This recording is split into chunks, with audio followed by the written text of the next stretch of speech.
Peace.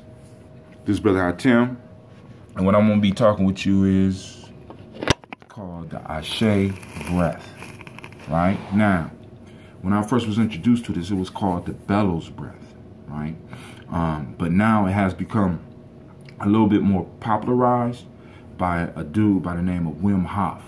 And Wim Hof has been using this method, right, where he takes a deep breath in, blow out a little bit, take more in, and over-oxygenate the body. What happens is the body heats up, the body get a lot of oxygen in it, and is able to start pushing out impurities, right? But then what Wim Hof added to this was, Wim Hof has been able to break all types of records by doing this, because he has added the cold shower or the cold exposure part to this, right? Which causes the body to start burning a layer of fat, a brown layer of fat, so that you can survive, which kind of puts your body in a survival type mode. But it also gives you access to your autoimmune nervous system, so that you can start controlling some of the processes of your body far as healing, right? You can focus your healing. You can take control of that thing that they say you can't take control over. And this is what the Wim Hof method has done. So I don't want to take nothing away from the Wim Hof method. I just believe culture cures. And I believe that it's important that we as African people start taking control and redefining things for ourselves, right? When I ran into it, I started calling it the Ashe breath, because every time I take a breath in, I say ah, at least in my mind. And when I breathe out, I say she. Ah, she. Before we go any farther with the breathing piece, because I got other meditation exercises that I share with you in the future. One of the first things I want to do is to make sure that you have the proper method of taking a breath in. So now, when I say ah, I want your belly to expand. That's over exaggerated, right? But I want the belly to expand, then the chest to move. Then you blow, and then when I say she, let it all collapse. Ah, she. Ah, she. Okay? Now, also, there's a point where we're going to breathe and we're going to do the exercise, ah, she, about 30 times. I'm going to say, ah, last time, right? We're going to take as much air in as possible, and then we're going to blow it out. When you're done blowing it out, I'm going to say straighten up. You're going to roll your shoulders back, straighten up your spine, point your chest out, and you're going to hold it. You're holding your breath as long as you can. Now, at that point of the exercise, what happens for me personally is it gives me a free moment where I could practice my pledge. I could say P82. It gives me the time to be able to focus on my principles. You know what I'm saying? The principle of the day. It gives me time to focus on the chakra point that's present for that day. I concentrate on the color. Take that few moments to actually focus on that until I absolutely cannot hold my breath anymore. I want you to push yourself. I don't want you to hurt yourself. I just want you to push yourself. And then when it's time, you take a deep breath in,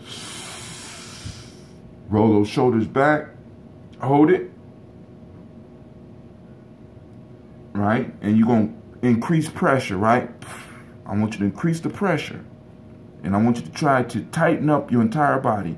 And I want you to force the air up to your head, at least mentally. Try to force that you feel a pressure in your head. But also, there's chakra points that you can focus on too. Because each day that we do this, there's a chakra point that you can focus on. All right? So we got Imani, we got Kuumba, we got, my fault, Imani is down here. We got Kuumba 2 inches below the belly button. All right? We got Nia right here at the solar plexus. We got Ujima right here in the heart area. We got Ujima right here in the throat area. We got Kujichaklia right here in what's called the third eye. And up here, right, we got emoja. So all those points I have attributed one of the principles to. So every day you can focus on one of the points. All right. Today is Kuumba for me, right? So I'm gonna focus 2 inches below my belly button, right here, right? And I'm gonna force the air from here, or at least try, and in my mind to force the air up into my head for as long as I can. So I take a deep breath here. Pressure right here. Try to push it out.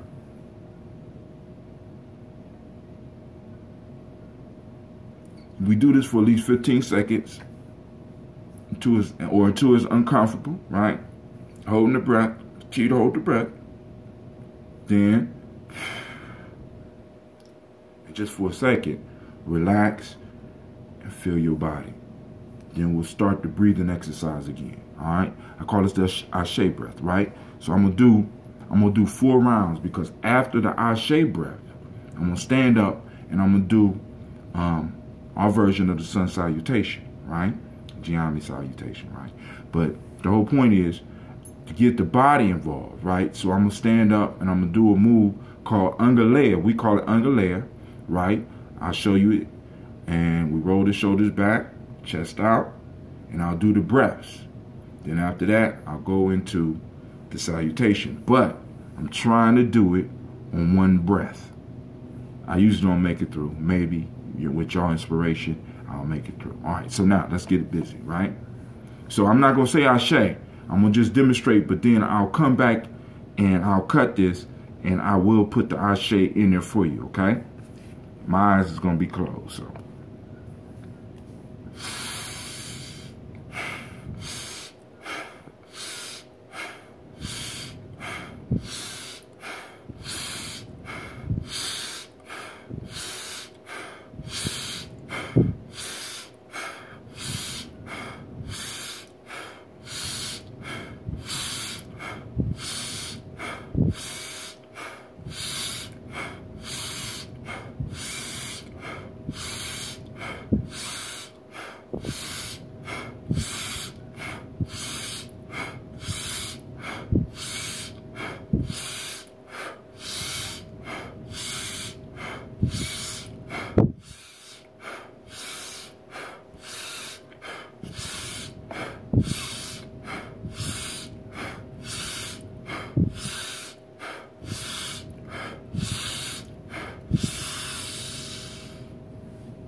So, I'm gonna make it through in one breath. But, you know, y'all get the basic idea. And you can run through it after I go through and I cut and I'll add the I and the shay in there for you. You can start doing this on a daily basis. I do it every morning. I'm trying to get in the practice of doing it before I go to bed. You feel the energy flowing through. Now, another part of my day is I have started including taking a cold shower, right? And I would suggest this to add with this, because what that does is when you start taking these breaths, it gives you the ability to control your pain centers. It gives you the ability to control your autoimmune system, which once it's fired up and you really start learning how to use it, it can help you overcome a lot of things. Combine this with the idea of the that ambrosia, you know what I'm saying, with those positive probiotics, and you got you know what I'm saying, I can't necessarily call it a cure-all, but we have keys to keep us healthy. All right, this is Brother Hatim. I want to thank those, because if you're seeing this, you signed up for the journey. I thank you for your support, and you know, I toast your health, and basically that's enough said. 100 years. Peace.